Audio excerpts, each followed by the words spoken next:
بسم اللہ الرحمن الرحیم۔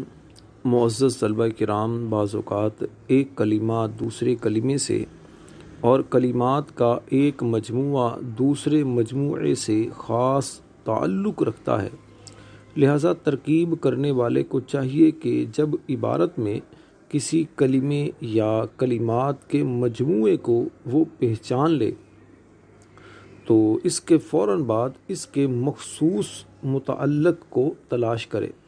مثلا جب اس نے قواعد کے اعتبار سے مبتدا کو پہچان لیا تو اب فوراً اس کے خاص متعلق وہ کیا ہے، خبر، اس کو ڈھونڈے۔ اسی طرح جب اس نے مجموعہ کلمات کے ذریعے قسم حاصل کر لی تو اب جواب قسم کو تلاش کرے۔ ایسے ہی آپ کے سامنے متعلق کے جو متعلق ہیں، مخصوص جو کلمات کے مخصوص متعلق ہیں، ان کے بارے میں بیان کرتا ہوں۔ ان کو اچھی طرح ذہن نشین کر لیجئے کہ جب بھی آپ ترکیب کریں گے تو آپ نے ایک دیکھ لیا تو اب آپ نے اسی کی مناسبت سے دوسرا تلاش کرنا ہے۔ جیسے مبتدا ہے تو اس کا متعلق خبر، فعل ہے تو فعل کا متعلق فاعل، اگر فعل معروف ہے تو فاعل، اور پھر فعل مجہول ہے تو نائب الفاعل، فعل متعدی ہے تو اس کے ساتھ یعنی کہ فاعل اور مفعول، فاعل کے ساتھ ساتھ مفعول بہ، مفعول فی، مفعول مع، مفعول لہو، مفعول مطلق، یہ دیکھیں گے، یہ فعل کے متعلقین ہیں۔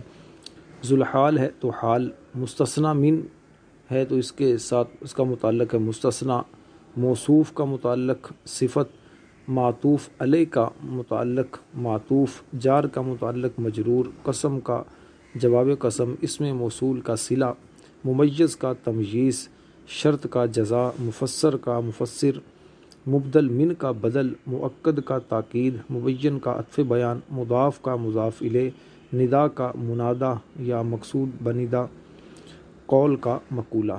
یہ بنیادی طور پر 18 چیزیں ہیں۔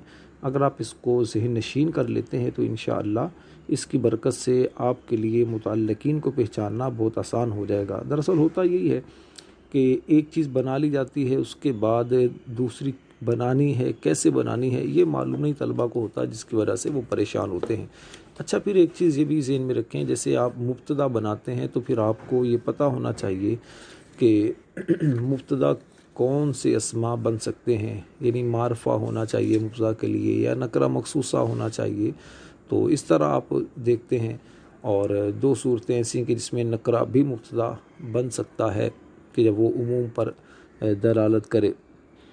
تو اس طرح کر کے آپ یہ چند ایک مثالیں دیں آپ کو، تو آپ کے پیش نظر یہ چیز ہونی چاہیے کہ میں جس کو مبتدا بنا رہا ہوں تو کیا وہ مبتدا بن بھی سکتا ہے یا نہیں۔ اسی طرح آپ فعل دیکھتے ہیں تو فعل کے بارے میں بھی آپ کو بنیادی باتیں معلوم ہونی چاہیے۔ فعل ماضی ہے یا مضارع ہے، اگر فعل ماضی ہے تو پھر ثلاثی مجرد سے ہے یا ثلاثی مزید فی سے۔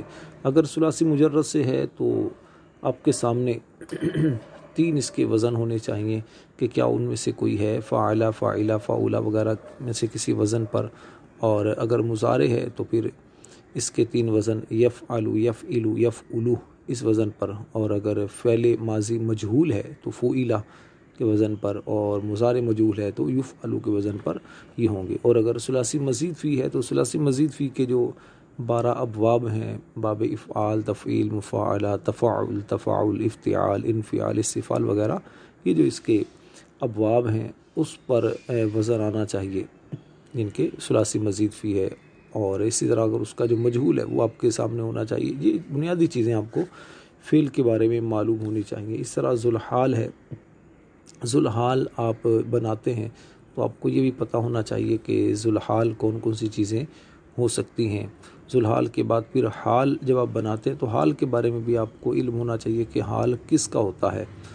حال فاعل کی حالت بیان کرتا ہے یا مفعول کی حالت وہ بیان کرتا ہے، یا فاعل مفعول دونوں کی حالت فاعلی یا مفعولی کو بیان کرتا ہے، تو یہ چیز آپ کے پیش نظر ہو۔ مستثنی ہے، مستثنی من اس طرح ہے، تو موصوف، صفت وغیرہ، بہرحال ایک پوری ڈیٹیل ہے، اس پر آپ غور کرتے رہیں گے تو انشاءاللہ اس سے آپ کو فائدہ ہوگا۔ کوشش کیا کریں، زیادہ سے زیادہ غور و فکر کیا کریں، غور و فکر کریں گے، کلمات کو دیکھ کر پہچاننے کی کوشش کریں گے، ترکیب بھی آپ کی اچھی ہوگی اس سے، اور دوسرا یہ کہ قواعد میں پختگی بھی آئے گی۔ اللہ تعالی ہم سب کو عمل کی توفیق دے۔ اپنے بھائی راشد نور مدنی کو دعاؤں میں یاد رکھیے۔ صلو علی الحبیب صلی اللہ تعالی علی